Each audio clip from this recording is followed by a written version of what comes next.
Kagulat World, parang hindi na simpleng pangarap ang pinag-uusapan natin pagdating kay Alexandra Ayala sa US Open. Dahil sa klase ng tennis na ipinakita niya ngayong 2026, mula Wimbledon hanggang Washington, Toronto at Cincinnati, masasabi nating pumapasok si Alex sa New York bilang isang legitimate threat, isang player na hindi na pwedeng tingnan bilang underdog na umaasa lamang sa upset.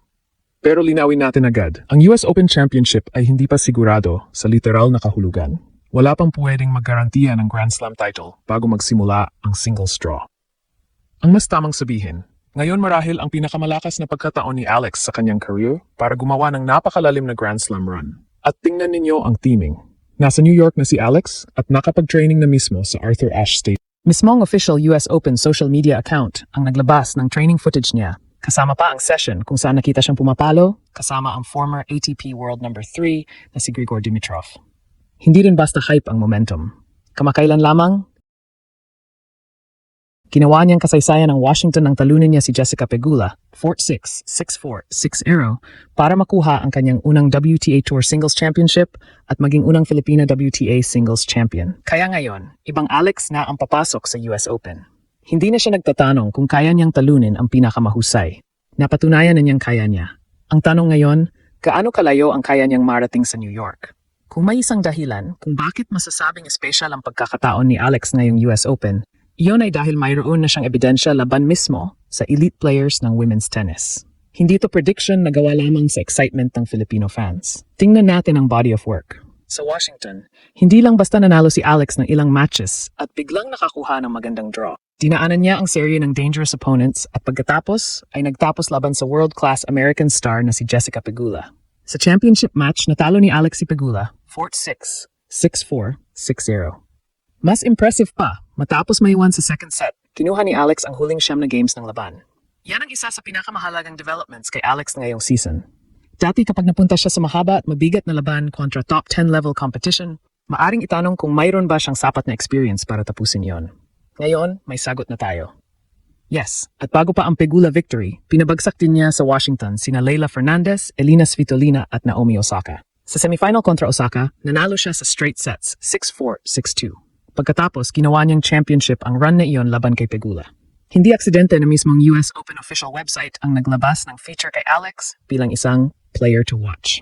Ayon sa US Open, matapos ang Washington title, umabot sa 7-2 ang record niya laban sa top 10 players ngayong 2026 hanggang sa puntong iyon. Isipin ninyo yon. 7 victories against top 10 opponents.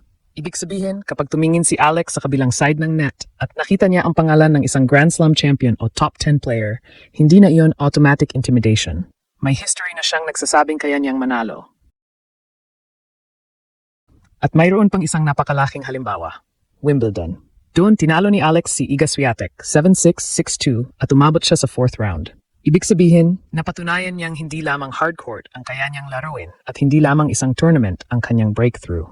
Nagagawa niyang dalhin ang aggressive left-handed game niya sa pinakamalalaking stage. Pagkatapos ng Washington, sumabak siya sa Toronto at Cincinnati. Sa Cincinnati, muntik na naman niyang pabagsakin ang current top 10 star na si Amanda Anisimova.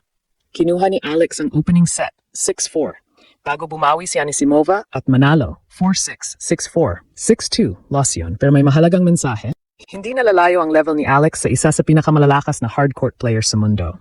At ngayong US Open, napakahalaga niyan. Ang surface sa Flushing Meadows ay hardcourt. The same general surface kung saan nanalo si Alex sa Washington at kung saan nakapag-produce na siya ng malaking results.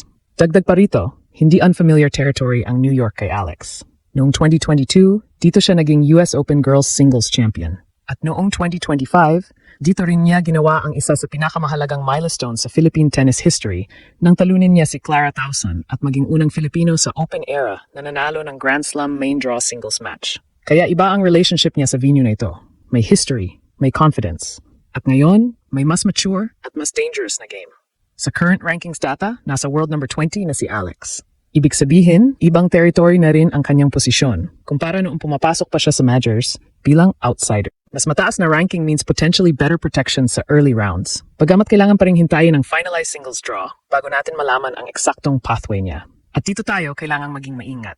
Hindi pa natin dapat sabihin na madali ang magiging daan niya papuntang championship. Nandiyan sina Aryna Sabalenka, Elena Rybakina, Jessica Pegula, Coco Gauff, Iga Swiatek, Mira Andreeva, Amanda Anisimova, Naomi Osaka, at marami pang dangerous players. World number 1 si Sabalenka at nagahabol siya ng historic third consecutive US Open women's singles title. Pero ang malaking difference, hindi na impossible opponent ang dating ng mga pangalang iyon para kay Alex. Dahil nakatalo na siya ng players mula sa mismong elite group. Yan ang dahilan kung bakit maaring maging pinakamapanganib na Grand Slam campaign pa ito ng Filipina star. At kung ang tanong ay, ano ang kailangang mangyari para totoong makuha ni Alex ang US Open Championship?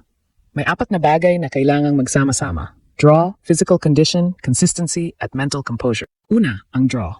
Sa Grand Slam, hindi sapat na mahusay ka. Malaking factor kung anong sequence ng opponents ang makukuha mo.